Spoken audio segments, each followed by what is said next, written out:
Bonjour les humains, 22 janvier 2025, 9e épisode de Jésus l'enquête, dont je mettrai comme d'habitude la playlist complète en description. Je rappelle que j'ai des playlists de tout un tas de sujets différents. Si vous êtes nouveau sur la chaîne, si vous arrivez ici par hasard, ne vous fiez pas à une seule vidéo. Allez voir mes playlists.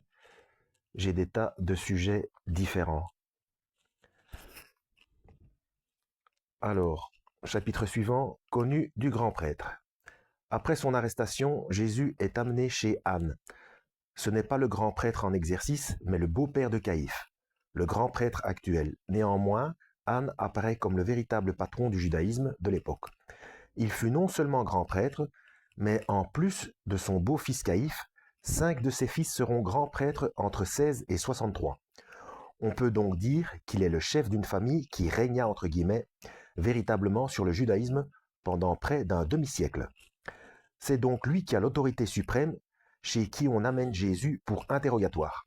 Or, l'évangile de Jean nous précise en chapitre 18, verset 15, que le disciple en question, toujours non nommé, était connu du grand prêtre honoraire Anne, et que non seulement il put suivre Jésus chez lui, mais même y faire entrer Pierre, qui avait été dans un premier temps refoulé. Donc c'est ce que je dis depuis le départ, ce Jean-là avait ses entrées au Sanhédrin. Ce serait un peu, toute proportion gardée, avoir le pouvoir de faire entrer à l'Élysée ou à Matignon un inconnu. Voilà. Cela implique une très forte proximité entre l'auteur de l'Évangile et la famille du grand prêtre. Plus fort encore, l'auteur du 4e Évangile, contrairement à Pierre, assiste en personne à l'interrogatoire de Jésus, devant une sorte de tribunal officieux mis en place pour l'occasion. Ce n'est pas une réunion officielle du Sanhédrin. Cela implique qu'il a sa place parmi les autorités sacerdotales. Puis Anne envoie Jésus à son beau-fils pour un autre interrogatoire sur lequel aucune information ne nous sera donnée. Ce qui semble montrer que l'auteur de l'Évangile a bien assisté au premier interrogatoire et nullement au second, et surtout qu'il a été un témoin direct de l'essentiel de ce qu'il raconte. Un autre point intéressant, c'est quand le disciple que Jésus aimait et Pierre courent tous les deux vers le tombeau de Jésus en Jean chapitre 20 verset 4. Il est bien précisé qu'il arrive le premier, mais n'entre pas dans Jean chapitre 20 verset 5, et que c'est seulement après l'entrée de Pierre qu'il entre dans le tombeau. Dans l'hypothèse où il s'agirait de Jean, fils de Zébédée, on peut penser qu'il laisse la primauté à Pierre. Mais nous en savons déjà assez pour montrer combien peu cette hypothèse est crédible. Allez voir ma vidéo précédente. Pierre, n'ayant aucune primauté sur le disciple bien-aimé, dans tout le 4e évangile, pourquoi en aurait-il une ici? Il y a ici encore une autre hypothèse au comportement de Jean. Le Lévitique, chapitre 21, verset 11, nous dit que les prêtres ne doivent en aucun cas s'approcher d'un cadavre. Si l'auteur du 4e évangile ne rentre pas avant d'être sûr que la tombe est vide, c'est donc qu'il est prêtre. Ce qui est tout à fait cohérent avec le fait qu'il soit de la famille du grand prêtre ou un proche de celui-ci. Chapitre suivant, 13 à table. Lors de la scène, le 4e évangile nous apprend que le disciple que Jésus aimait était penché sur le sein de Jésus, en chapitre 13, verset 25, et que Pierre lui fit signe de demander à Jésus qui était celui qui allait les trahir. Comme nous l'explique Jean Colson, alors ça c'est dans Jean Colson, L'énigme du disciple que Jésus aimait, édition Beauchesne, 1969, page 87 à 90 ou 90. Donc, comme nous l'explique Jean Colson, les dîners de gala à l'époque se prennent semi-allongés sur des divans.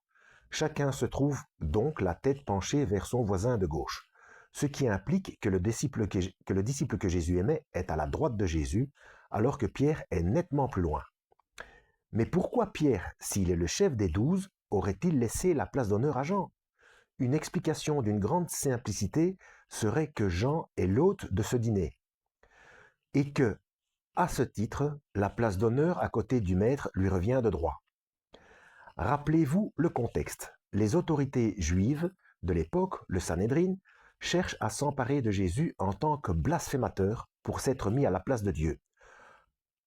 Petit rappel concernant le traité du Sanhédrin 66a. Hein.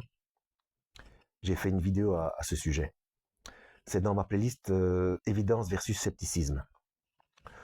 Le repas de Pâques se doit néanmoins d'être pris à Jérusalem. Les disciples sont donc légitimement inquiets lorsqu'ils lui posent la question « Où veux-tu que nous te préparions la Pâque ?» Oui, où veux-tu que nous te préparions le repas de la Pâque? Alors, il y a une référence. Donc, toutes les citations de la Bible sont tirées de la traduction de Louis II disponible ici. Ah, ça, c'est un lien informatique. Sauf le prologue de l'évangile de Jean, cité page 251, qui provient de la Bible Hostie. D'accord. Donc, ça, en Matthieu, chapitre 26, verset 17, la réponse de Jésus est « Allez à la ville chez un tel, et vous lui direz, le maître dit, mon temps est proche, je ferai chez toi la Pâque avec mes disciples. » En Matthieu chapitre 26, verset 18. Ce qui nous montre bien que Jésus a un contact extrêmement sûr à Jérusalem, un endroit où il peut dîner au cœur de l'ennemi, sans risque de se faire prendre. Peut-on sérieusement penser que un tel n'assiste pas lui-même au repas qui a lieu chez lui? L'imagerie populaire nous a habitués depuis plus de 1000 ans à l'idée qu'il n'y avait que Jésus et les 12 lors de ce dîner, puisque l'idée d'être 13 à table porte malheur dans la culture populaire. Néanmoins, cela fait 2000 ans que l'évangile de Marc nous dit explicitement le contraire. Jésus et les 12 n'étaient pas seuls ce soir-là.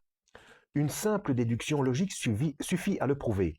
En effet, Marc, chapitre 14, versets 18 à 20, nous dit « Pendant qu'ils étaient à table et qu'ils mangeaient, Jésus dit « Je vous le dis en vérité, l'un de vous, qui mange avec moi, me livrera. » Ils commencèrent à s'attrister et à lui dire l'un après l'autre « Est-ce moi ?»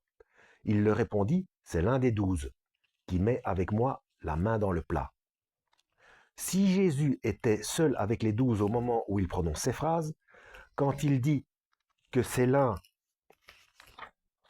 de ceux qui mangent avec lui qui le livrera, il n'aurait évidemment pas besoin de préciser que c'est l'un des 12. Bah oui, il aurait dit c'est l'un de ceux, tout simplement. S'il donne cette précision, c'est bien qu'il n'est pas seul avec les 12 ce soir-là. Alors encore une annotation, ce brillant raisonnement se trouve chez Jean Colson dans L'énigme du disciple que Jésus aimait, en page 89.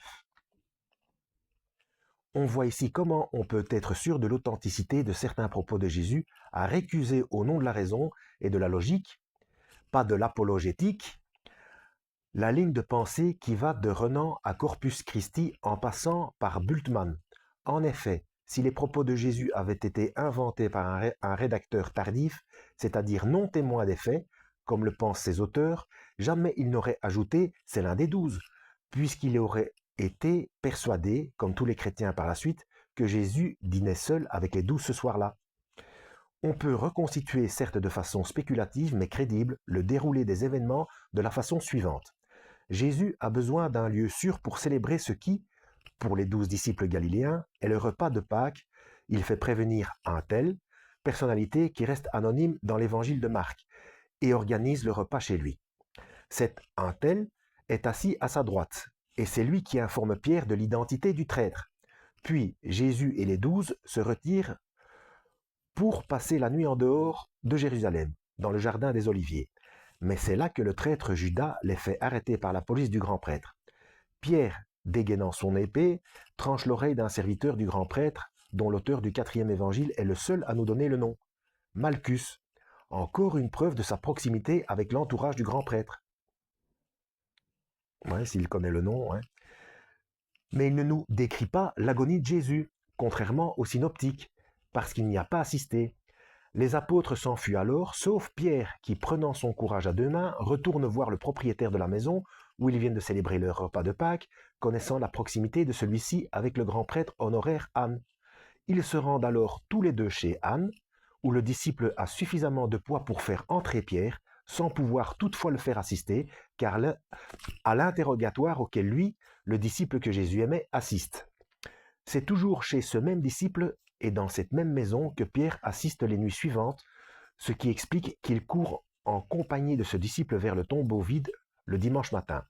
C'est bien sûr dans cette même chambre haute que les apôtres se réunissent au début des Actes, donc chapitre 1, verset 13, et c'est aussi là qu'ils recevront le Saint-Esprit, puisqu'on précise qu'ils étaient assis dans une maison quand celui-ci arriva. Or, il est peu probable que les apôtres puissent trouver 2 retraites sûres à Jérusalem d'une telle taille. On précise que cette salle peut contenir jusqu'à 120 personnes. Ouais, donc une telle demeure, c'est quelqu'un qui a les moyens, quoi. Chapitre suivant, voici ta mère. Le disciple bien-aimé est au pied de la croix. Il est le seul disciple de Jésus à assister à ce moment terrible et exceptionnel, qui est, avec la résurrection, un moment fondateur de ce que sera le christianisme. L'ensemble des évangiles mentionne la présence d'un certain nombre de femmes auprès de la croix, mais d'aucun disciple qui soit ou non l'un des 12, sauf le disciple bien-aimé, bien sûr. Pourquoi? Voilà, on va s'arrêter là. Suite au prochain épisode, ne vous révoltez pas, lisez la Bible et que Dieu vous guide.